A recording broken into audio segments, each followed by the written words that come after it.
My guest today is a singer-songwriter, a founder member of Electrasy, a Hollywood cricketer, and one of my oldest friends. Here to talk about his new album release, Are We Alone? I'm delighted to welcome Nigel Nisbet. Nige, how are you? I'm really good. Excellent. Fantastic to be here. Thanks so much for having me on, Tim. Absolutely love it. Honestly, it's great to catch up with you. Thank you for coming on the show. I mean, I was thinking before you came on, it's actually now, it must be that we've been friends for about 50 years. Really? God, yeah, you know what? You're absolutely right. For some reason, I instantly went back to Task and Milward, but then no, you're absolutely right. It goes back a long way before that even. Yeah. You took enough marbles off me in the playground for me to be etched. You were that guy. Right. You know, I think it was the longer reach that obviously you had the advantage. It probably was. Yes. Marbles. And yeah, I remember playing marbles. oh yeah, I can remember it like it was yesterday. And you telling me all about the different spiders and things that used to be, that's worth such and such and that's worth such and such. You were the polymath of when I didn't even know what a polymath was. Yeah, right. Well, of everything. I mean, it was. Well, I look back in those days with great fondness. Yeah. I mean, you were also the guy talking about those days that I always used to have great sort of admiration and think, how the hell can he do it? The Rubik's Cube had come out, and you were the only one in the school that could do it. Right. Okay. All right. Yeah. No, the rest. I mean, fascinating things. That's right. I remember getting those. Yeah. The rest of us used to prize it apart to try and rip them all out and then put it back together. Right. A couple of turns and you had it all done. But well, a little bit more than a couple of turns, and I still can do one, but it still takes me. It's like a minute and a half. There are two ways of approaching Rubik's Cube, not to get too far off track. But, you know, math and music are very related. Most definitely. The living embodiment of that relationship. But so with the Rubik's Cube, there are two ways. One is to approach it a bit more boring, do the top side, do the middle, and then do the bottom.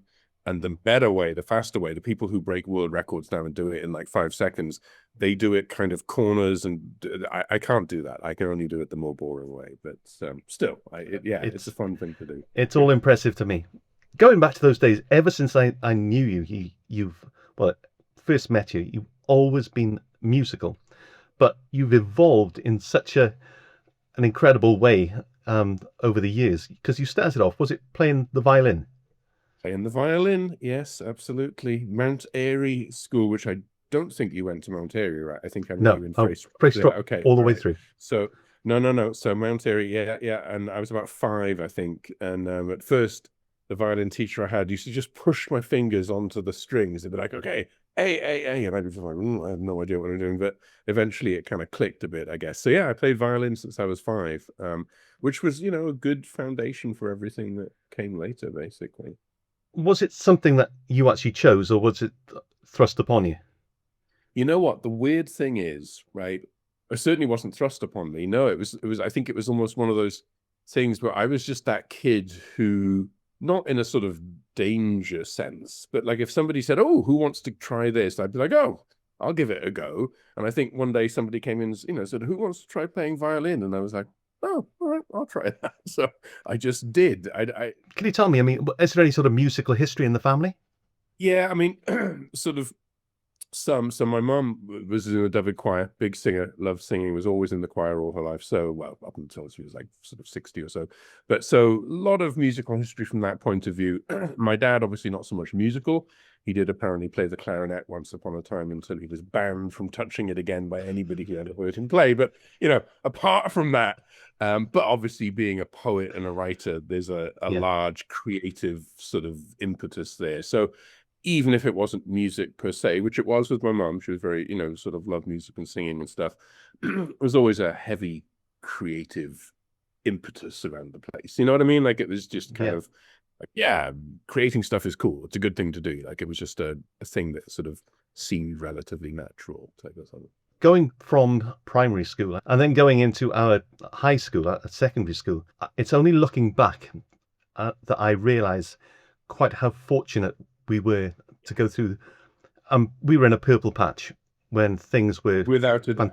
Without a doubt. I think anybody who was in Task and Milward during that era with Paul Williams and Janice Williams as the music teachers, anybody looking back says exactly the same thing. And I'm sure you've had probably conversations over the years with many people who've said similar things. I mean, it was astonishing.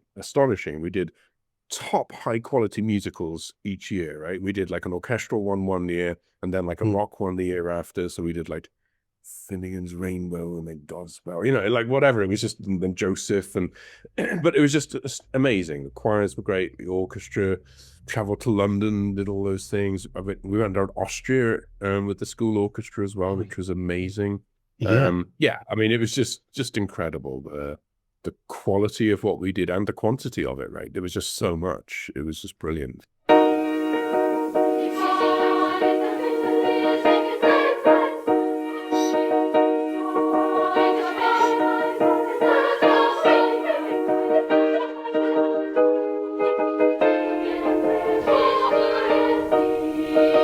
We were sort of, when you're in it, I think that you don't realize it, but you're soaking it up because it's just all around you. It's constant. It's just all around. And of course, the other thing, you know, Paul Williams, to his incredible credit, because he was not a fan of rock music or Rush, for example, right?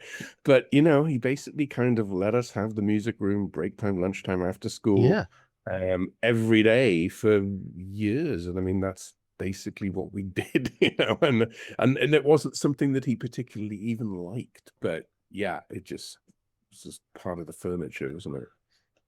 I remember in his, as I'm sure you do, in his music room in the top school, that there was a picture on the wall, and it was of Pavarotti looking at the end of obviously a concert, and he had beads of sweat across his forehead. I think he had a handkerchief in his hand and sort of looking like this. And he had the jet black beard and the black hair. Yes. And all of us going in as little kids thought, is that you, sir? He had to point out, no, that's not me.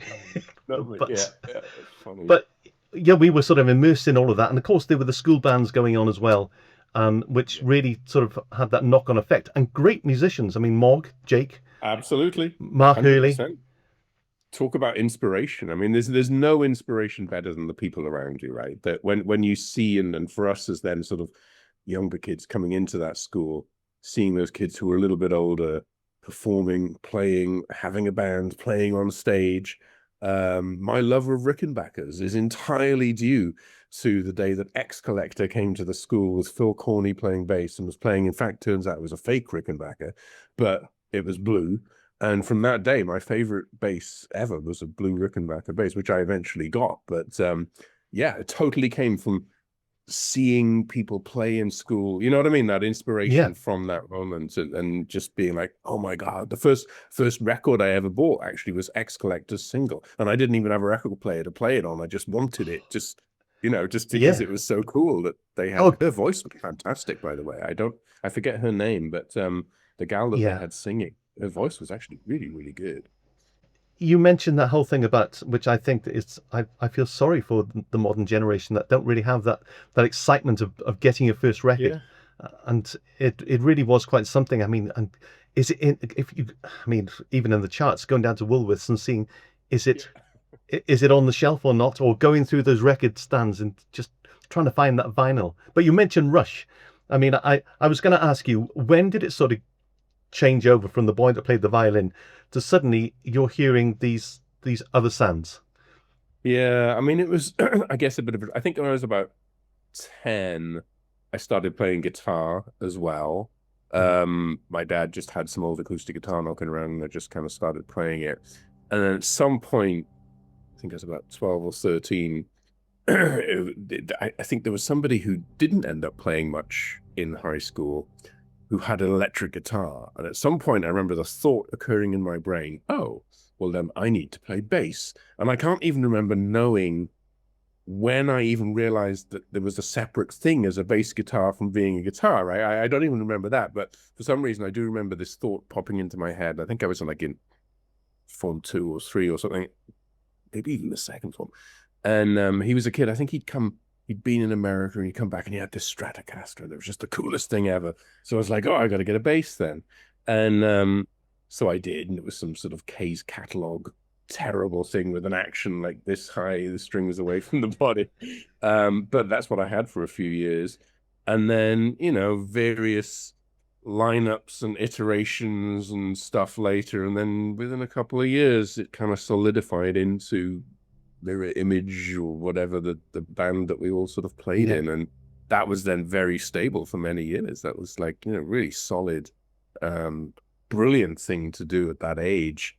That's, you know, was really good. And yeah, listening to Rush obviously became an obsession. I think I've learned every Geddy Lee bass line pretty much. Still can't play every single note, but you know, I know what they are in my head, even if I can't play them anymore. But, well, the thing is, you get a lot of youngsters will sort of start off on a 12-bar blues or something like that. But you guys were, I mean, my joy's the drop, because you'd have the likes of yourself and Pridmore be playing things which I thought at such a young age. Yeah, yeah. Well, I mean, obviously me. having Paul drumming was a huge help with that, because, I mean, as a bass player, if you haven't got a drummer who's actually going to play anything even vaguely approximating Neil Peart, which is quite a tall, you're not really going to be able to do a whole lot. But he was able to just do that from about the age of 14 onwards. After, I think, 6 months of picking up the drumsticks, it was like, oh, he's really good. And then within a year or two, suddenly he's playing all of this stuff, and it's just astonishing. Kind of you, I mean, obviously, you mentioned Mirror Image there, and we had that short spell in well, a relatively short spell in school together. But after that, you going away to college, and obviously we were still in touch. And I remember you coming back, and suddenly your whole sort of view on music, well, maybe view on life, had changed. But you were into the likes of the Stone Roses and things like that. Yeah, I mean, that was one of the wonderful things about college for me, was that it just was such a broadening of perspective, right? And musically and everything else, but certainly musically. Not that I still listen to Rush and still love it, which is fabulous, but I just heard a whole ton of other stuff and got into a whole lot of sort of indie stuff, and just and even dance and everything, all, you know, all of it basically. And which I'm sure there were people in Haverfordwest who were sort of listening, and I know there were a few who sort of like listened to The Cure and stuff like that, but it just wasn't so prevalent, right? You know what I mean? It just wasn't really there. So that was really cool, and I got a chance to play with a lot of different people. But, you know, every time I kept coming back to having Paul as a drummer, no matter what band I was in, because once you played with somebody that good, every time I'd start a band, try and do something, and eventually it'd be like, okay, so we're about to get serious. Now we need a good drummer. And I'd call Paul, and that happened again and again and again and again. It just was that good. Well, exactly. I mean, I've worked with so many fantastic drummers, and they are, but Paul was different, and he was just different, and he was fantastic. And as I said, at that time, he was doing things which I'd never seen before. I mean, I would just say it's a mixture of the solidity that he had, which was unbelievable. I mean, literally, I mean, later on, recording him next to a click track, I mean, it's just crazy. I mean, like, you look at him playing next to a click, and it's just so bang on, like just that lovely little tiny amounts of variation that make it real. But it is so bang on the money. It's unbelievable. And then with that precision came a ton of power. I mean, he was not a delicate drummer by any stretch of the imagination, but what he also had, of course, was an incredible musicality. He also, I mean, hell, in Mirror Image, he actually wrote most of the songs, or certainly quite a lot of them. So I didn't really write that much back in those days. I mean, a bit, but well, you moved on from those days in college and playing in a various different lineups, as you said, often with Paul. But then, was that about around the time that Electrasy sort of started to come together? Yeah, so Electrasy, in some respects, was just another one of these bands, right? So I sort of left college, started some things, and then eventually met Ali and Steve down in the West Country, and we started playing together in about 1994. And the thing that excited me about working with them was that just from the off, they were always into original music, original music, original music. That's all they wanted to do, and that was just the original advert said as much.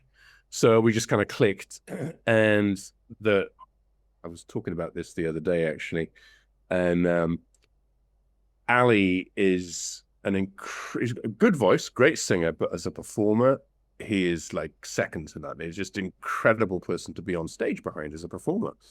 And we were talking about it because originally he was, I was playing bass, Steve was playing guitar, and Ali was singing and playing guitar, like a sort of rhythm guitar. And we're in a rehearsal one day, and we had, again, went through various drummers, right? Succession of drummers, no keyboards in the beginning. So we'll get to Jim a little bit later because the same sort of thing happened here. But so Ali's playing guitar in a rehearsal studio, string breaks, he puts the guitar down, kind of a bit like, bugger this, and puts this away.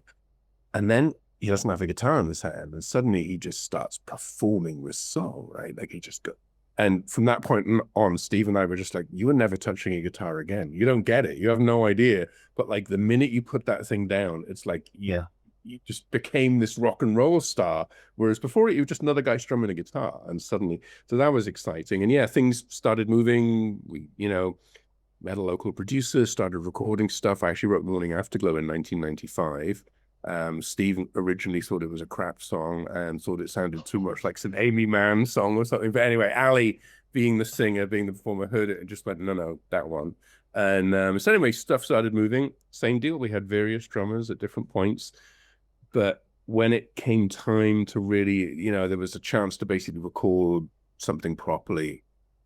And as ever, I was just like, you know what? It's kind of time to call Paul. And I think this was the fourth time that I'd done this. And Paul basically then sort of moved from wherever he was. I think he came down initially and just did some recording with us, but eventually he moved from wherever he was and, sort of came down to the West Country, or certainly quite regularly. And we started gigging and doing all that. And similarly, we had a local guy then playing keyboards, Hammond and stuff like that for a while. Yeah. And that didn't really work out. And Paul had been in touch with Jim again, who obviously played with us in Mirror Image in school. And it was like, well, let's get the band back together. So we brought in Jim as well, that on keyboards. And so two people that I went to high school with in this high school band actually became part of Electrasy. So, but yeah, it kind of started somewhat similarly to a bunch of these other kind of things that I'd tried and gradually gone somewhere, but then nowhere. And this one then finally went somewhere and just sort of went all the way, which was remarkable. I mean, again, talk about inspiration of your peers. One of the things that gave us incredible hope at the time, because you know what it's like back in the day, we didn't know anybody who'd signed a record deal ever, right? Like it wasn't like we knew some pathway to success. There was just this, it almost felt like a brick wall that it's almost impossible to get through. You don't know how to get around it, how to get through it. But when we were in sort of Weymouth in the Southwest, at that time we were kind of coming through. There was a band called Orange who actually signed a record deal. And I actually got to hear the singer's demos that he'd made actually just by himself. And I could just instantly, I was like, oh, it's all about the song, mate. It's all about the songs. So much of my sort of perspective before then, especially with the Rush background, there's so much about the focus on the music and the performance and the band, which is great, and the musicianship. And then when I heard what had got this guy signed, and it was none of that. It was all about the songs. And I'd, written stuff before, and I'd been writing, but it was like a light bulb went off in my head, and suddenly I was like, oh, and I mean, I'd written Morning Afterglow, I think, before that, but suddenly it was just a different focus, and suddenly it was like, oh, it's okay if the guitar just strums all the way through, because actually it has to carry the voice. The voice is the key, the song is the key, the phrasing, the lyric, the way the lyric lands on the chorus, that's what's critical. And then the rest of it builds around that. And that was a big change of perspective, because that is not how we approached it in Mirror Image, right? We very much wrote music, and I don't know how the heck you sang on the stuff half the time, because you had to try and fit these lyrics in that were sort of not really written as songs. It was just like, well, here's the music, and go on, Tim, find a way to sing these words over Nigel, this. You know? there's all those early recordings. I was given a piece of paper in Paul's handwriting, stuck in front of me as we're recording. Right, And exactly. and it was, he almost like, if you think money, like da da da da da da da, and that's like a rush sort of beat, but it's in 7/4. Yes. But that's what I had to sing, and that's because he wrote in a percussive sort of for lyrics. But yeah, you're totally right about the song thing. I mean, the song is the thing that has that carries everything else, and everything else is layered on top of that. That was the flip for me, and I think it was. And again, like I said, talk about inspiration of your peers. It was seeing this guy with this band, the drummer of whom actually now is our current drummer, Chris, who's been with us now for many years and does all the gigs. Oh wow, which is awesome. Yeah, I met Chris. But yeah, he had played with this band Orange, which is why, I guess, actually why he didn't become the drummer with Electrasy right back there and then, because he probably would have done if that hadn't happened, because he was kind of the main local guy. You know what I mean? Again, great drummer, fantastic drummer, but he wasn't available because he just gotten signed or was part of this thing. And in the end, the guy who was the writer fired half the band, whatever. It kind of dissolved and sort of crashed into its own merry way. But awesome songs, beautiful songs. There's a song called Judy Over the Rainbow, which is still absolute sort of Britpop indie classic. I mean, it's just superb. It's such an unheard song, but if anyone's looking for a, unheard Britpop magic, check out Judy Over the Rainbow by Orange. She said that hers was a wonderful world to belong to. Seeing somebody that we knew actually sign a record deal, well, you can imagine that just gave us so much kind of like, oh, this is actually doable. There is a way to do this. You just have to have really, really, really good songs, and then just kind of, I don't know, figure it out. And we kind of went from there. So that definitely became a big change of perspective, because prior to that, the band that I had that sort of nearly got somewhere was the band Garbage Head, or Ultimate Cool, I guess, whatever. We had different names, but again, with Paul in Wales, and we got massive in Wales, playing everywhere, doing all that kind of stuff. And musically, astonishing band, absolutely incredible musically, but we didn't write songs like that, and so we got so close, and great music, great grooves, great things, but we didn't really write songs as songs, and we never signed a deal. It got very close a couple of times, but it never happened. But with Electrasy, I mean, we just had the songs, and that really is what kicked off my whole sort of songwriting. Like, I see, we need to write songs, and I twigged in my head. The one thing you've already mentioned before, that's with Electrasy, was you were moving all the parts into the right places at the right time, and aside from the music, you had the right frontman to fit that band at that moment, and you had the musicians around you, that it was the right balance, it was the right vibe, it was the right look, it was at the right time. And I mean, we're talking about this because obviously I followed you guys from afar before the internet, before we sort of catch up on things, and you'd hear snippets about stuff or whatever. But for those who don't know, I mean, can you give us a few highlights from that Electrasy time? You mentioned, obviously, perhaps your most famous track, Morning Afterglow, but sort of you did so much, I don't think people quite realize. Right. Yeah, I know. It is funny because, and you say most famous track in the UK, Morning Afterglow, but worldwide and in America, heck no, it's Cosmic Castaway.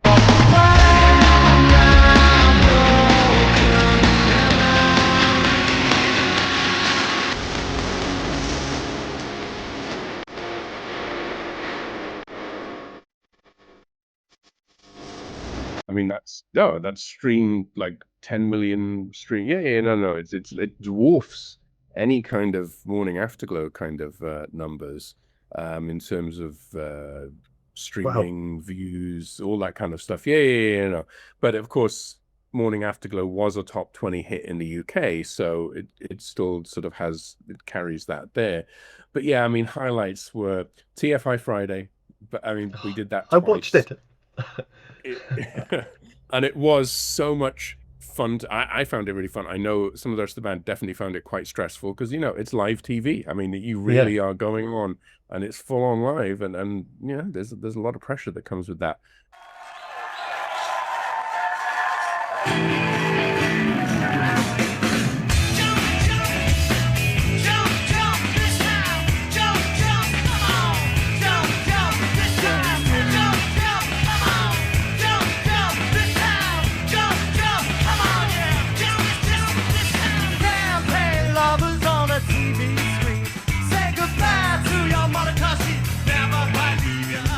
But it was awesome. I mean, it was so much fun to do, and it felt really good. And you know, looking back on it, I look back on the two performances, and they're good. I mean, like, we sounded great. It was a good thing. A lot of rehearsal, a lot of practice, but you know, it was so much fun doing something to that level, right? To the point where you can literally go on live TV, perform live on live TV. Like, I mean, Lord knows there were plenty of other opportunities where we did all kinds of other TV shows that there was no live performance. It was just like whatever the heck they do on those shows. But TFI was real. It was full on. I think the first time we played, when we did Lost in Space, which was our first single, I think Seal was playing and maybe James or something like that. You know, and they have 3 stages. And the audience kind of moves from stage to stage within the studio. And then there's this sort of central room, which is the one that Chris Evans was in and all that kind of stuff. And yeah, I mean, it was awesome. It was full on sound engineer in the truck outside, 3 trucks, 1 for each stage, mixing, the full works, you know. So that was awesome to do. And the energy from the crowd as well was so cool. So that was energy amazing. back home, Nige. I mean, right. I still think, was it the red leather trousers? Was that? I think that was Best Friend's Girl. I can't remember exactly, but yeah. And I'm not sure if they were leather, but there was some guy, I don't know, some kind of pants. But yeah, that was definitely a fun thing. The other big one from that sort of time, still in the UK, was when we did Glastonbury in 1999. That was without a doubt one of my favorite live moments ever. And the moment for me that did it was playing Glastonbury, and we're on the second stage. I think we're right in between Keanu Reeves' band Dogstar and Courtney Love's band Hole. So we're on stage 2, and like, he played, so it's like they're alternating between main stage, second stage, whatever, back in those days. So he played, then we went on. Got a picture of Keanu and Ali backstage, and they both looked really similar at the time, which is interesting, which is kind of funny. But that gig was awesome. That's probably the largest crowd we ever played to. There were about 15,000 or so, I think, on that second stage, or that day when we played, because it was kind of early evening. Like, it wasn't dark, but it was just starting to sort of turn a little bit. And so when we played Morning Afterglow, which was either the last song, maybe song before last or something like that, we probably ended with Foot Soldiers, we normally do. And, you know, I could just hear 15,000 people singing along, "She's the only one for me." I mean, yeah, it was just like, we'll never forget that. It was awesome because, you know, we didn't play that many shows of that kind of size.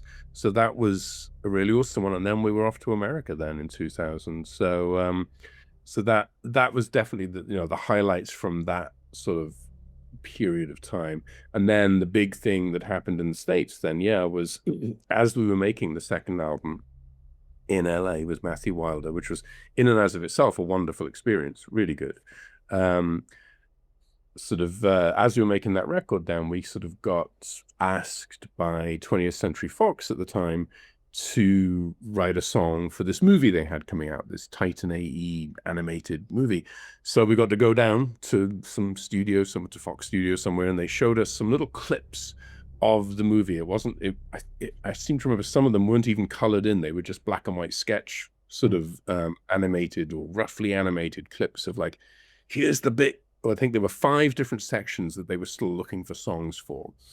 And one of which was the sort of opening scene, which, you know, basically when the spaceship explodes or the spaceship takes off and they leave Earth. So it's about 2 or 3 minutes into the movie. They've got some orchestral music that kind of starts off, sets the scene, and then boom, the movie kicks off, and they were looking for a song for that. And there were a few other places, but I just remember going back to where we were staying, this kind of apartment in LA, not that far from where I still live now, actually, about 4 miles away. And And I remember I literally woke up the next morning and boom, it was just all in my head, this song, Cosmic Castaway. And luckily by that point in time, we had like a 16-track recorder, little digital thing in the bedroom and guitars around. So I was just able to bang it out. The demo of that morning, took it into Fox or gave it to our manager who took it in or whatever. And they were like, oh, yes, come and do this. So we got to record that. And that the fun part with that, we actually got to record that with a guy called Glenn Ballard, who has produced Alanis Morissette's Jagged Little Pill and produced a bunch of different stuff, right? Very nice guy, very hands-off, actually, very much kind of like, he just kind of made sure stuff was in the right place, made sure the studio was kind of where he wanted, and then just kind of let us go with it, which was nice because we really got, you know, I basically got to co-produce that track, which was fun. He had a few places where he's like, not sure about this verse, I want the vocals done again. So we actually did the vocals, and some of the bleepity bleep guitar stuff were actually done on the top floor of the Capitol Records building in Hollywood, which is that circular sort of building. It's sort of like a famous like Capitol Records. So the vocals for that and like I said, the sort of those choppy guitar things were recorded in his small little studio on the top floor of that. The rest of it, the drums and stuff, were recorded somewhere else out in the valley.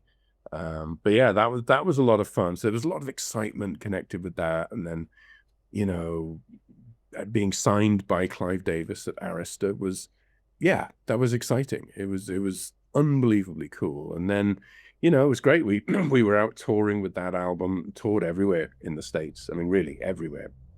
We did radio tours, myself, Ali, and sometimes Alex, but certainly myself and Ali did these radio tours that were great fun. We'd just be out, sometimes flying to 3 or 4 cities in a day, right? I remember one day we woke up in Spokane and did a radio show, like a taped a pre-breakfast show in Spokane, flew to Seattle, did some kind of radio show in Seattle, flew to San Francisco, played an acoustic set on part of a radio station thing, like early evening, and then flew to LA and did something in the evening there.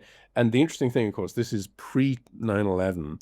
So you could literally arrive at the airport about 20 minutes before your flight was about to leave and just sort of walk straight through and boom, you're on. So it was very different. You would not be able to do that now at all. So, but that was a whole lot of fun, a lot of excitement. But yeah, and then sort of in, I don't know, 2001, that I think that one of the most difficult parts for me, certainly, with this whole thing was I remember literally walking through an airport with the band and our manager at the time. I don't even know where it was. And he just told us, do you know, Cosmic Castaway and our song Renegades, that was also in the movie Monkey Bone, had just both gone into top 10 on Japanese radio, right? So like, you know, it was really kicking off there. And almost in the next breath, or like 10 minutes later, he got a phone call saying that Arista were firing Clive Davis. And that was like literally the beginning of the end. I mean, the new guy, L.A. Reid, came in, and he, you know, he was interested and keen, and we went up and did a show in Toronto for him with that band Outcast. We just blew them off the stage. Absolutely. It was just incredible. We were so tight at that point. We've been touring for months. We were just so on it. And it was great, but he just didn't want to promote that album anymore. So they basically pulled that album right when it was mid-promotion. You know what I mean? It's like, and there's a cycle to these things where you write, you record, you tour, and as you're doing that, maybe you build up some new songs, and then you do the same thing again. We were in the middle of the process. We'd written, we'd recorded, we were touring, and he was like, well, I want you to come off the road and I want you to go back into the studio and make an album for me, because he didn't want to promote an album with Clive Davis's name on it, which is typical music industry sort of behavior back in those days, certainly. And so we did. And I know a lot of the band love Wired for Dreaming, and it's got some lovely moments on it. But from a songwriting perspective, and I think that's one of the reasons why the band actually likes it a lot, is because maybe it is a bit more bandy than songy, but from a songwriting perspective, it doesn't have some of the sort of weight of some of the earlier albums, even if the band isn't quite sounding as bandy. So that's kind of always been a challenge for me. But the biggest thing was then just the whole industry, regardless of what was happening with or within Arista, the whole industry then, 2002, 3, 4, 5, just collapsed. It's pretty simple. Napster happened, and basically suddenly there was basically piracy at a scale that all music was effectively free. And so then when streaming came in, I think the thing we all need to remember, and not in a good way, but it's just the way it is, streaming was not the solution to, oh, how do we use technology to now create a music industry that utilizes the ease of use of all of this technology. Streaming was an answer to, how do we cope with the fact that all music is now being given away for free, right? Yeah. And the answer was, well, maybe we can get people to pay $10 a month for all the music that's ever been released ever in the history of music. And maybe they'll pay $10 a month for that rather than getting it for free. And maybe if we do that, we can wrap it in enough bows that you know, they'll pay us some money instead of just streaming it for free. And the music industry, unfortunately, once you've let that genie out of the bottle, you just can't put it back in. And you know, it's just not the same, and never has been the same. And obviously, there are aspects where it certainly wasn't perfect, but it did. You know, at the end of the day, like the last album that we released with Electrasy last year, out there, we got great streaming numbers in that. So basically, at least probably 100,000 people probably listened to some of that album, not necessarily the whole album, but some songs altogether. 100,000 people. Back in the day, if you had 100,000 people listening to, buying, or interacting with your music, that would be a substantial audience engagement that would have, you know, driven some significant financial ability for the band to then continue in a sustainable way. These days, I mean, that's lucky if that's a couple of grand, probably over, if not even remotely close to that, maybe. You know, we were very much caught up in that transition, right? Like we were going along pretty nicely, and then suddenly the whole industry just went boom. And one of the big challenges for us was, like, unlike Muse, for example, who was sort of contemporaries, who actually supported us twice back in the 90s in the UK. But, you know, Muse are a three-piece. And they also had really strong management, and we actually knew their management because they managed Robin Miller, who was our first producer, or producer of the first album, and three-piece. And so when, you know, they also lost 2 record deals, right? But being a three-piece, they were able to sort of keep a tightness and cohesion, keep moving forward, which was awesome. For us as basically, by the end, a 6-piece band, 2 of whom lived in the UK, 2 of whom lived in the US, and 2 of whom lived in Australia after Paul and Jim both moved to Australia. Suddenly, not having a record deal was a really big problem. And so, unlike now, where we function completely fine. Well, I'm going to come to that to that in a moment, because I might have had a small part to play, I think, yes, in that. Yes, indeed. But yeah. But with regards to, obviously, as you said, you lost the record deal. The band effectively broke up. But as one door sort of closes, then the solo performer steps forward. Yeah, I did record. I basically, I think the point that you made just before as well is, like, the creativity's still there. Well, you can't turn it off. You know, It's like, so no, I just kept writing and recording, and kept, I guess, increasing the studio gear that I had available. And because I still loved doing it. So yeah, I think I released the first album that I put out, which would have been in 2005, was recorded on nothing too special, but not soon after that, then I actually got, like, a, you know, basically decent computer with enough good stuff to actually record properly. So everything since then has been, you know, basically the same as what everybody else has. Even if you go into a big studio these days, you're basically using the same stuff, right? Yeah, but you know, listen, I'll tell you something that Jim told me. I don't think I ever told you before. Jim Hayden, and we'd been listening. He and I think I played something or that you'd recorded, and Jim said, the thing is with Nige, he doesn't need anybody else because he can do it all himself. Because you can. I mean, you were playing. There was keyboards on it. you played the guitars, you played the bass, whether you actually played or programmed the drums, and the albums which you put together.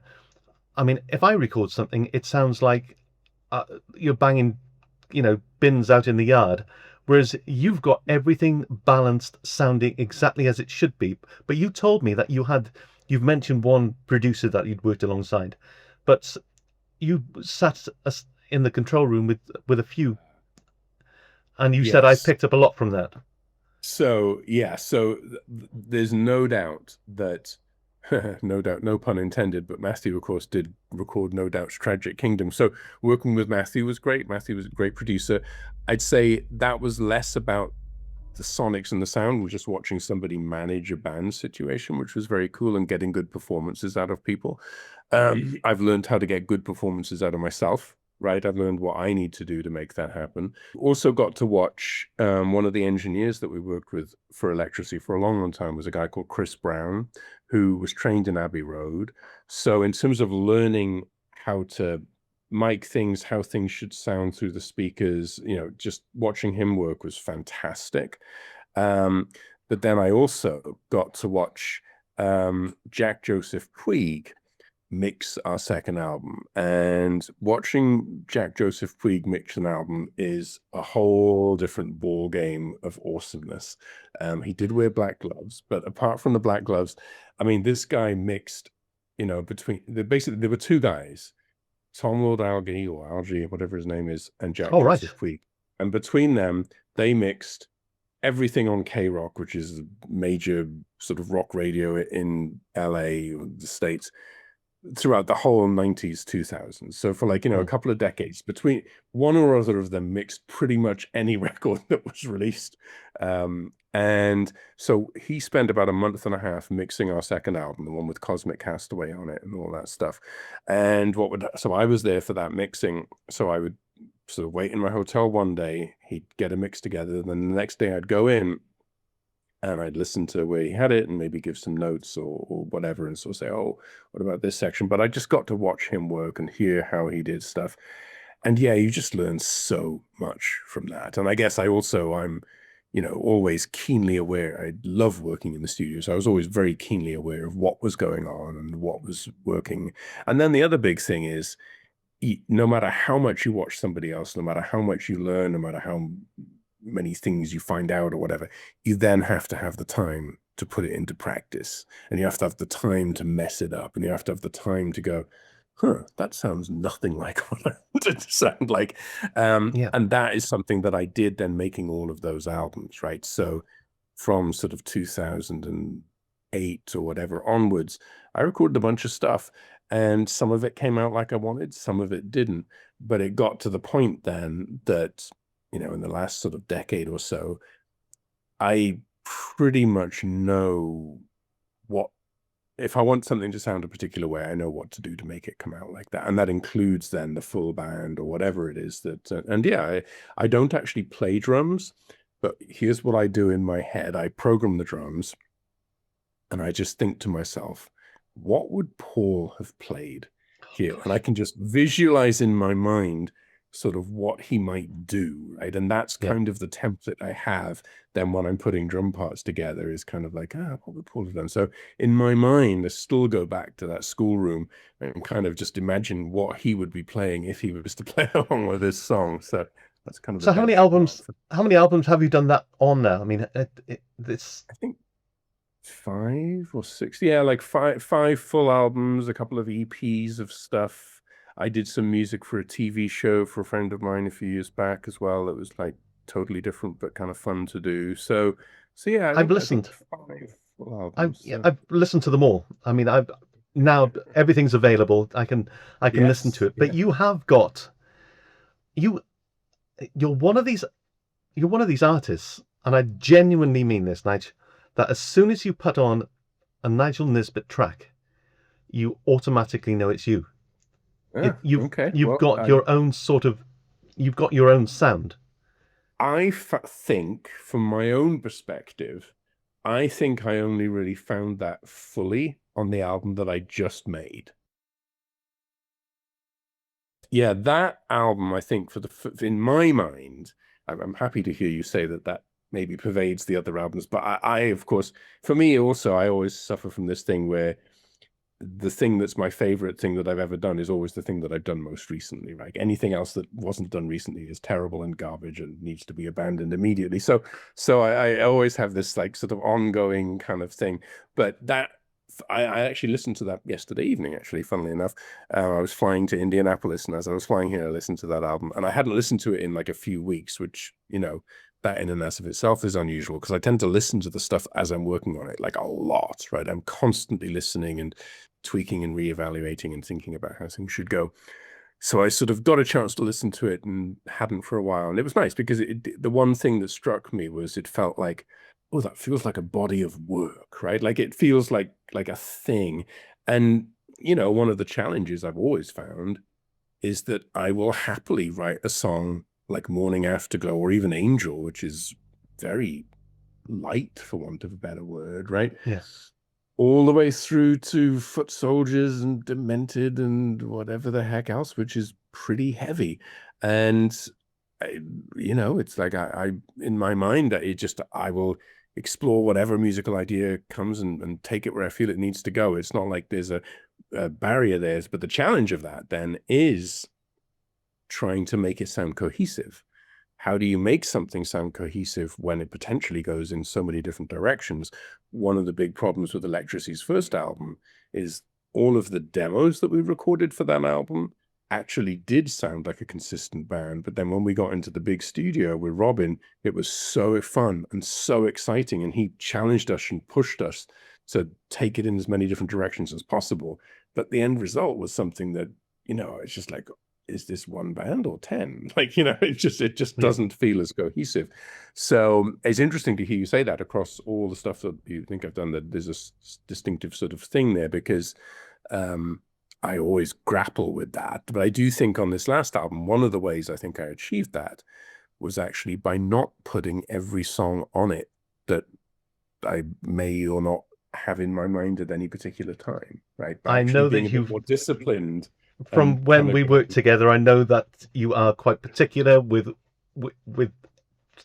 every aspect of the whole thing, from the way things are worded to the order to the levels. So Are We Alone is the name of the album, and that actually was the most recent. There's the third song on the album is the title track. Yeah, and that was actually the song that was written most recently. Like literally, I think I released the album like in January at some point.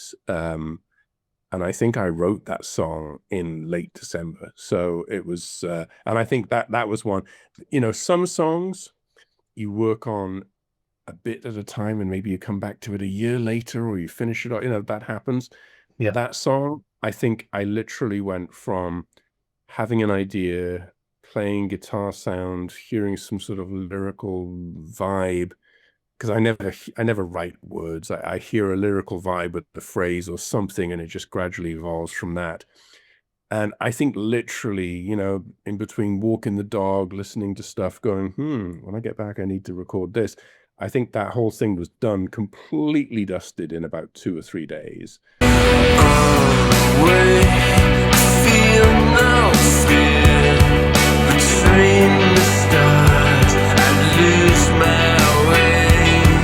It's always nice when you get something where it's just from start to finish, from literally conception of the song to the last note being recorded. The whole thing is just one. I didn't work on any other music during that time period. You know what I mean? It's just like this one complete thing. I think also that's what a single vocal take. That's the first take I did of the vocals. That's just like, and what's really interesting is if you can tell me what the lyrics are, please let me know. Because very, very often what I'll do with lyrics is I'll have like, you know, some key phrases, some chorus phrases, some key ideas, and it's more about the phrasing. Kurt Cobain, I would say, is a very similar sort of writer. Just when you said that, nice. I'm getting a real vibe of him in this album. Right. Did were you aware of that when you were writing it? Well, not so much in terms of the style per se, although obviously, you know, I tend to do verses that are a little bit sparser and then choruses that come in with a thump, right? It's kind of a, thing. So there's that. But the thing that I think is it's the writing style. He very evidently, I mean, I've never seen videos of him songwriting, but you can just tell from the way that's constructed. Plays the chords, has some sort of lyrical, because even some of their finished songs, it's like, it's okay to fish because it's not about the diction of the words. It's about the vibe of the words, right? And there's some key phrases and sounds, or I always describe it as the onomatopoeia of the words, the shaping of them. That's what I hear in my head. And then sometimes finding words to fit that is a pain. It's difficult, but and I find it annoying. Like, it's like once I've got that sort of the flow, almost like the poetry of it, if you like, and the sound and the feel, in my mind, I'm kind of done. And then sometimes you got the annoying part of having to go, oh no, I got to actually find some actual words to fill out this.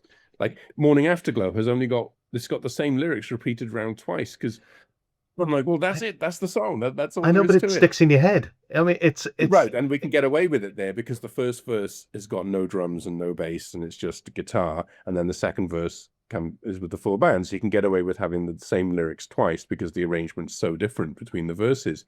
And then it goes na na na in the middle eight, right? So there's not a whole lot, and the chorus is one line repeated round and round again. Because in my head, once I've gotten a song to that point where you've got like a solid verse theme that leads into a chorus, and you're like, yeah, okay, lyrically I see how that link occurs. You've set up the moment for this chorus. I'm kind of like, well, I think I'm finished, right? But of course, with so many songs, it's like, no, we need more verses. So I have to drag myself into doing that kind of thing. But with Are We Alone, yeah, I just, I think taking the dog for a walk is brilliant for firing up the neurons to come up with those extra pieces, because I do write a lot of stuff when I take them out. I'll just be playing things, half finished things, but a lot of times I'll sing a version of the vocal, even if I don't have many of the words, and I'll literally be kind of going, oh, yeah, just like whatever the vibe is in my mind. And obviously sometimes I just thought the neighbors watching you walk down the road with the dog mouthing. Well, it's probably happening in my head. But I tell you, the fascinating thing was watching, there was one of the Beatles documentaries where there's a video of Paul McCartney writing Jojo was a man, his time was and get back, and he is doing the same thing. I wish I had seen this as a kid, right? Because I always thought when I was growing up that I was a terrible songwriter because I didn't have the song finished. I didn't have all these words. I didn't realize that that's actually how a lot of people write, which is to kind of go, and literally there's Paul McCartney, one of the best songwriters of all time, doing this same thing. Kind of, he's got the melody is in his mind, the onomatopoeia of the words is in his mind, but as to exactly what they are, he doesn't give a crap. He's like, I don't care what they are, whatever, we'll figure those details out later. And they figure it out later. And it was so cool watching that. I wish I'd seen that when I was younger, because I just didn't realize that was actually a valid process, right? It just, somehow I remember reading about, say, Elton John and Bernie Taupin, where the other way around, these words, and then Elton John would done. I was like, oh, okay, well, I don't do that. Well, I don't know. I guess it's not very good then. So yeah, it's just so interesting, I was interested as well. I mean, you've got a fantastic. I mentioned you're particular with the words, but not just in the words of the songs, but in the words of the write-up as well. Are We Alone? It's a modern alternative rock album about staying human in a world that often feels overwhelming, and you've really sort of gone through and actually, when I look back and listen back to the album, I listened to it slightly differently after reading, what you'd written about it as well, because I can see you've got a different perspective on things. Because originally when I saw it, I thought, all right, this is it, the age of disclosure, apparently, and things like that. And I thought you have a lot of space links in a lot of your writing, and I thought it was another link to that, but maybe it's more down to earth. Well, I think, Are We Alone definitely has a Space Link vibe to it, but actually on this album, there's not actually too much of that. It's a little, there's not every song is about aliens, so that makes a change. But Are We Alone obviously definitely does to a degree, but yeah, no, there's less of that. And I think, I've always loved songs about aliens. What can I say? I don't know. It just sort of some always lands in my mind pleasantly. But yeah. So I think the other thing is I had the ordering of the songs for me was tricky on this one because Yeah. there were, again, most people will listen to it just as random songs. So does it matter? I don't know. But it just felt like I wanted to create some kind of journey with it. And Yeah. while actually sonically, these songs are actually relatively, I think, quite cohesive from a sonic perspective, emotionally and lyrically, they're quite wildly different, right? So you've got a song like Wonderful, which is actually written about the day that I met my wife. Interestingly enough, so it says there 4/15/2000 was the original title of the song, because that was supposed to be original. That's the date in American US, April 15th, 2000. So that was written about that, and then you've got the Anti-Billionaires Club, which is obviously written about something very different. And then you've got songs like the one in the room, gosh, Way Back Down, which, is pretty dark.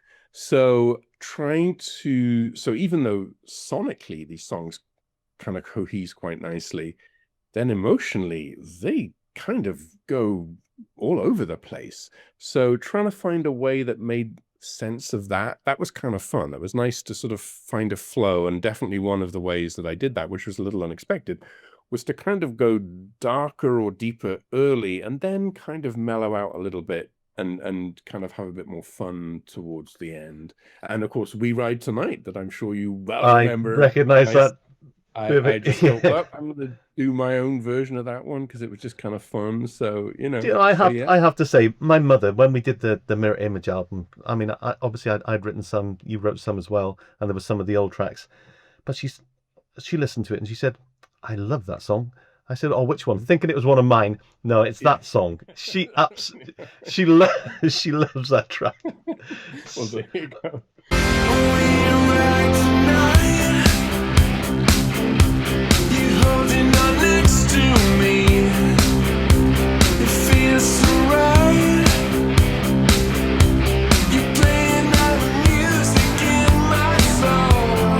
Oh, there we are. What can I say? I said that I had a very small part to play in the, and talking of Mirror Image. Yes. Then Yes. Nice. Electrasy is very much back together. You mentioned you've made recent albums.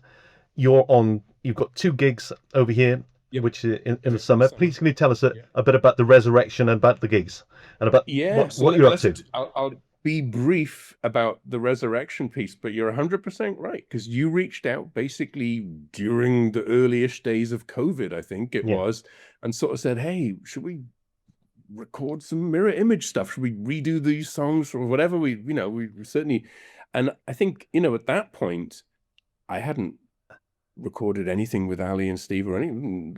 We hadn't done anything like that. So we kind of basically, we did the Mirror Image album, which included Jim, very importantly. Paul obviously didn't take part in that, and we got Charlie to play guitar. But we basically, that was my first experience of learning to kind of produce an album or record an album with everybody working all over the world, sending stuff in and assimilating it and pulling it together. And it worked really well. It was actually a whole lot of fun to do. And, so that then definitely sort of put okay, this is a different way of working. And then I recorded with Charlie. We did the Garbage Head Ultimate Cool album, which was just so much fun to do those songs again. That was like a whole blast from the past that, doing an 8.5-minute version of the Goblin song again was very cool. But then that led very naturally into, I don't know whether Jim or somebody suggested, well, hey, if we're doing this, should we do an Electrasy thing maybe, you know? And then sort of, yeah, it just kind of like, it was like, well, I guess we could. So then that led to The Other Side, the album that we released in 2023, which I think is I love the song. Some of the songs on that then. Million Pictures is a great song. Yeah. I think that's you know, there's some really good stuff, and that has some stuff that I'd done on some solo albums like Aurora and Falling from the Stars. So I'd written those songs prior to that album, but it also has that kind of really kicked back in for me a process of writing like a lot, right? So Million Pictures I wrote for that album. Breaking Away I wrote for that album. I Tried I wrote for the album. You know, there was a lot of stuff that I wrote specifically, and the title track to The Other Side. So that was very cool. And then yeah, we did our first gigs in 20 years then in summer of 23. Played in Cheltenham and at the 100 Club in London, and that was the first time we played, literally, certainly with something resembling a full lineup in about 20 years. I think they'd done a few gigs in the UK around about 2007, 2008, but this time was a relatively full lineup. Jim still has not made it over from Australia, so Jim, if you get to watch this, we'd love to have you here this summer. If not, it'll happen. I know it'll happen. So, but obviously I know it's a long, a long way. It's not It's an a easy long thing way to come for a gig, yeah. So 23, we did 2 gigs. Last summer, 2024, we did basically a tour. We did 10 gigs. It was awesome. It was so much fun to do. I mean, it was a lot of work, preparing to do a full tour like that. Actually doing a full tour like that with basically no roadies, so loading and unloading all of the gear at every venue, including, I don't know if you've ever played, what's the name of that place in Swansea that's at the top of a flight? You have to go up the fire escape to load in the gear. And luckily they had some people at the venue to help. But oh my God, that was just unreal. I can't remember the name of the place, but that was a tough gig. But anyway, so that was great. So, and then, so we didn't do any gigs last year. We did though, but we released the album. So on the back of that tour, we had some drum tracks that we did do a live recording at Echo Town Studios, which had released a couple of songs from there. Did Aurora and Falling from the Stars that were recorded live. As part of that tour. That was down at Nick's place, was it? Yes, Nick Capaldi. Yeah, lovely studio. That was so much fun. That was awesome doing that. And they were just so lovely. Him and his wife Grace. It was just lovely time. Absolutely brilliant. And had a great sounding engineer called Gavin, who I think I'd met before. But anyway, digressing. But yeah, so we did some live recording there, and we recorded a lot of drum tracks. So then I think there was definitely, especially because Electrasy has for so long, even back in the day, live, we always had a power that we struggled to capture as a recorded sound, right? There was just something about the band live that we just never were able to quite capture. But now, after all of this time spent recording things and figuring out how to make them sound good, I was pretty confident that we could capture, for me, the big songs, the big ones that we play live that always go over so well. I was like, I want to capture a version of those that actually feels like it captures the full power of the band. So that album Out There was very much we're going to pick the big tracks from back in the day. This is unapologetically a sort of retroactive looking record. There's a remake of all the big songs, and it's all the big ones that are big live numbers, right? And I really wanted to put like a marker down, like, this is the band. This is what we can sound like. And I think we achieved that. It's, even re-recording Cosmic Castaway was a big deal, right? To kind of go, let's re-record this thing that's had 10 million streams and been in a movie for the last 20 years and was recorded in some of the best studios in the world and mixed by Jack Joseph Puig.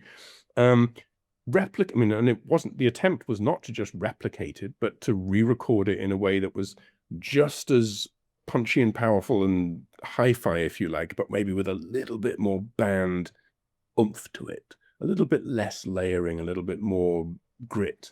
but still sounding just as polished and cool as before. So that was, no mean feat to sort of take that on, but that was a lot of fun to do. So that's what we did last year. And then this summer, we are making a new album. It'll take a little while to do, but we are in the middle of that process, or early days, I'd say, on that process. But yeah, so we have gigs July the 10th in Sittingbourne in Kent, and then July the 11th at the Quicksilver Mail in Yeovil, which is one of the dates that we played in 2024, which is also a place that we played many, many, many times back in the day. So it's I mentioned right at the beginning that you introduced me to your very good friend, Mr. Bradley Dawson. Oh yes, Bradley, yes. He, once you put us in touch, and then I was sort of following the release of his album, which was fantastic. Yeah. I mean, the guy has got a brilliant voice, and he's a lovely fella. He's got a set of pipes on him, hasn't he? Yeah, and you've been out gigging with him recently as well. Yes, and got more coming up. So yeah, we did a gig. There's a lovely sort of jazz club. So this obviously musically is a big departure from where I might normally. And of course, for those who are not familiar, Bradley is the son of Engelbert Humperdinck, and actually sounds remarkably similar. So when Bradley's, sort of, and I've heard him do this in karaoke many times, but when Bradley goes, please release me, you literally close your eyes and you're like, oh my God, did Engelbert just enter the room? It's I said to him, you sound, like your dad. The apple didn't drop far from the tree. I mean, no, it really did not. And so I started playing with Bradley. So my wife knew his brother. We met up. I mean, 2 English people in LA. I mean, there are many English people in LA, but we started playing cricket together, I think, in about 2003, something like that. And so we both played for the Beverly Hills and Hollywood Cricket Club, darling. And then we actually did a lot of gigs together back in about 2004, 2005. Did a lot of mostly acoustic gigs, just around LA, but we did a ton. I ended up playing on one of Engelbert's records. I played an acoustic guitar solo on a track called. You kept that quiet. Yeah. It's if you look on IMDb, I actually have a listing on IMDb. The 2 people that I'm listed as working with are Matt Damon and Engelbert Humperdinck. Matt Damon because he did one of the voiceovers for Titan A.E. And then I played on one of Engelbert's record. I did an acoustic guitar solo on this song Volare, which was fun. But yeah, then Bradley and I didn't play together for a while. But yeah, so but we started again. Did a gig last year in this lovely little jazz club in Beverly Hills, Herb Albert's Jazz Club. Another gig coming up there in April this year. And then I think we're also doing a gig in Vegas in April as well, which will be a lot of fun. Which one is Pub 34? Oh, Pub 34 was in New Haven, Connecticut. So we played there in, was it December? I think it was definitely the winter. It was cold. It was either November or December. Just December, I think, because the Christmas decorations were about. The Christmas decorations were up. Yeah, you're probably right. You're probably 100%. In fact, yeah, you're totally right. It was like just a couple of weeks before Christmas. So they were so lovely. We could not have had a nicer time. We went there, lovely audience, great gig. It was just wonderful. It was just a really fun experience. So Engelbert was playing, I forget who he was playing in Atlantic City one night. Then he had a night off. And then he was playing also in New Haven or Providence or somewhere really close to there the next night. So in between that, Bradley and I did this gig in the night when basically he had off. So a lot of people who went to see Engelbert then came to see Bradley on that night, and then went sort of even at Engelbert's age of actually 80, whatever the heck he is, he still has people. He's 90 this year, Nige. 90 this year, yeah. I was at his 85th birthday party, I guess. So was that have been his 85th? I don't know. Maybe it was his 80th. I can't remember. But yeah. So, but he still has people who follow him around on tour. It's astonishing. I mean, unreal. And he's going out on tour again. I just saw in Australia again later this year. I mean, he's absolutely amazing. So, yeah, Pub 34. Who owns Pub 34? Because so Ginny Durso so she was the landlady. I don't know whether I think she's the owner with her mom. The two of them, massive Engelbert fans. I mean, they just were such huge fans of Engelbert's, and yeah, they jumped at the chance to have Bradley play, and so flew us out there, and it was just a wonderful, wonderful gig. It was just a lot It of fun. looks. I saw the clips on, of the pair of you on stage there, and I know that it's not the kind of thing that we associate with you, but you have always been, from going back to playing with Joff Swales. I mean, you've always Oh been yes, yes, so yes. versatile. I mean, so it's not maybe something you do all the time, but it's in the locker. The challenge for me, though, is playing guitar on that type of thing, right? Because I grew up as a bass player. So I could play bass on anything. Sure, there are better bass players, but I could fit into doing something like that on bass without really even having to think about it, right? Because I lived and breathed bass through my teenage years. So it's innate at this point. Guitar I've played for a long time, and I write everything on guitar, and I play everything, and I record everything, but I didn't spend my teenage years in a bedroom practicing guitar. I don't have that same total I have to think about what I'm playing a little bit. And so actually that was, it's quite a challenge for me doing Bradley's thing, because basically I'm it as far as the guitar goes, and we got some backing or whatever with the drums and bass and some keyboard and so forth and so on. But but it's so that's definitely, it's a fun challenge, and yeah, musically it's very different. There's, it's like there are chords with a lot of numbers and names on them, and there's a lot of things going on, Some of And those also, Christmas songs, they got a lot of chords in them as well. and you're, I suppose, to a certain extent, you're it's stripped bare. You're exposed. It's just, you Yes. haven't got the band around you sort of grinding it out. It's Absolutely not. and Yeah, so it's just so there's it's actually kind of a fun challenge in many ways. Even though musically it's not quite in the same wheelhouse or whatever, but it's fun. And at the end of the day, performing on stage and seeing an audience reacting and enjoying to what's going on, it's always fun to do that, right? That never gets old. It never gets old playing on stage and actually having people react to what you're doing. So, and well, praise to you. And I have to admit, I mean, I follow what Bradley does now, and the guy was superb. I really enjoyed watching his performances, and he has got that thing, not just the voice, but I can see that he's the whole craft and that relationship with the audience as well. Is there Yes, yeah, a absolutely. warmth? I'm not that guy when I'm on stage, right? And even if I was to do a gig and be the singer, I would struggle to kind of connect like that. It's like I can play it and sing it, but playing on stage then with someone who does kind of play the audience, right? Their instrument is the audience. Sure, they're singing, but really they're interacting, and yeah, that is just a lot of fun. I really enjoy that. It's it's just fun to do. So let's round it off by sort of what's next. Where's Nigel heading to? Okay, so that's a great question, and I hadn't really thought about that particularly. So, I mean, obviously, some basic things. We got gigs with Bradley coming up, gigs with Electrasy coming up. Definitely working on another Electrasy album.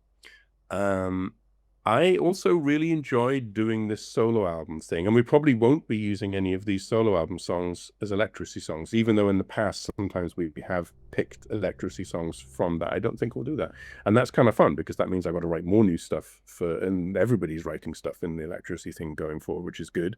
But I've definitely got stuff that I didn't use that will be part of that. But I actually enjoyed making that solo record as well, so I'll probably definitely do more of that. It would be a lot of fun to have Electrasy do some gigs in the US one day, because we do have a lot of people over here, far more than in the UK actually, who are sort of fans and so forth and so on. But the costs of doing that are obviously, not trivial. So we'll see. Well, It'd if be the fun stars to do. align, it could If the be. stars align. But yeah, there's just a lot that would have to happen for that to work out. But yeah, so, well, more of the same. It's sort of, it's just, I still have, basically, end of the day, I have fun doing it. I still hear the stuff in my head, and putting stuff out so people can listen to it. I just find that an enjoyable thing to do. So, Nigel, you can see that just speaking to you. I mean, when I asked you about would you fancy coming on, you said, yeah, to get a chance to speak about music, I'm always there, and There you go. it seems to be something which is very much, it is you. That is who you are. I mean, you've got music throughout, and there is a little guy in West Wales here, well, maybe not so little these days, but who is a fan and is listening to all of this stuff. So can I just finish off by saying, look, thank you very much. All the very best with all of your solo stuff, with the Electrasy stuff, and also the stuff that you're doing with Bradley as well. And please say hello to him from me. I will do. Hopefully we can catch up again in person. And thank you for being such a great guest on TPTV. Thanks so much, Tim. Really appreciate it.